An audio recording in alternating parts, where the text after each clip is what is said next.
This is it. Sabine, you're up. I still can't believe we're here to break this guy out of prison. Trust me, we need the information he has. You heard the boss. Open the door. Don't encourage him. He is in here because of us. Keep telling yourself that, Ezra.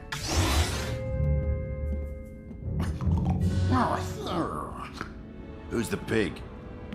Purple guy, Mando girl, and Ezra Bridger. My, look how you have grown.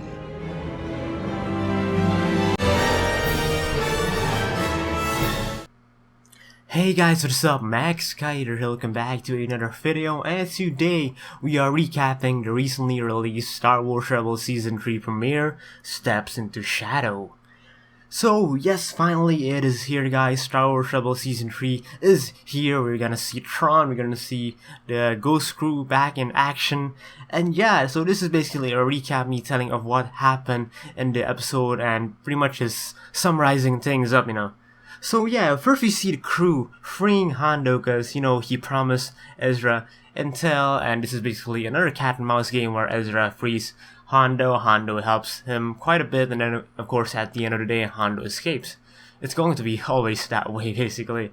So we see Ezra here, he's more violent, he's more aggressive, and his teammates are noticing it too. Basically this is on purpose, it's not because Dave Filoni managed to encourage Disney that the show should be violent. No, it's because they are purposely making Ezra more violent, and we see that later when he himself is going back to his quarters, and we see Ezra, he's talking to the Sith holocron that he acquired from the last season.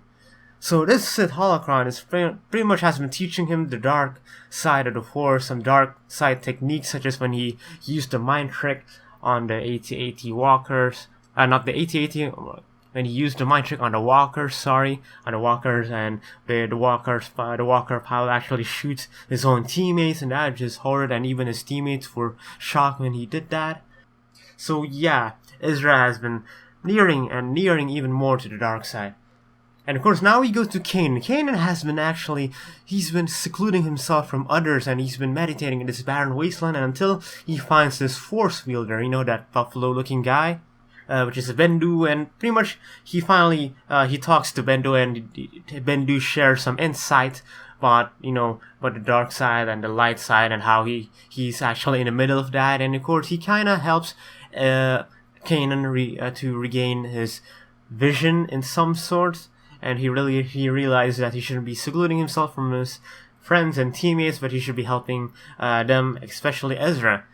And of course, even previously, actually, Kanan tried to, reach out to Ezra, but then he realized that Ezra has been tinkering around with the Sith holocron, and he takes that away from him, and of course, at the end, he gives the Sith holocron to Bendu. We don't know what's gonna happen to the Sith holocron, but I believe it'll play a much bigger role in later episodes.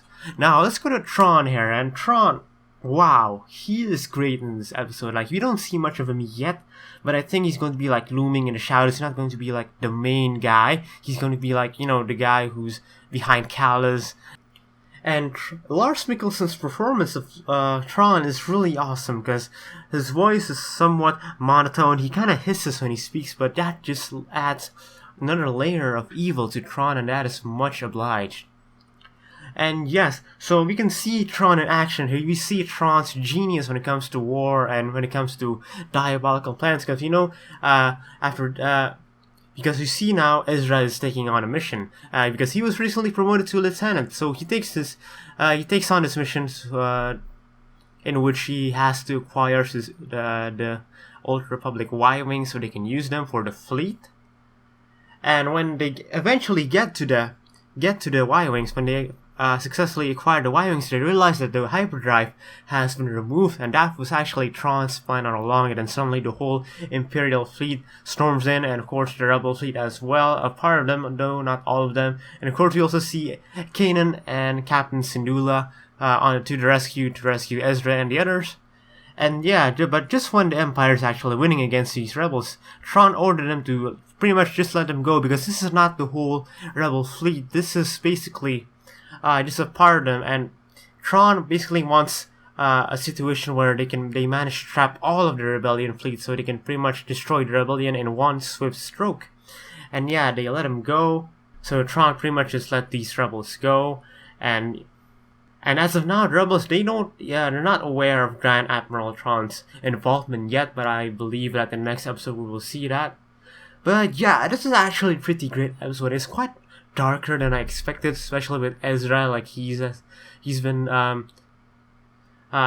tinkering with the Sith holocron and all, and even though the holocron is no longer with him now, and I believe that maybe he'll be free from the effects, I think that there are already seeds of the dark side planted deep inside him, and I'm not surprised if he eventually turns to the dark side now.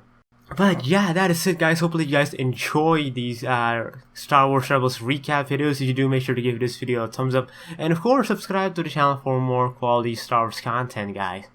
Anyways, MaxKydra signing off. Peace.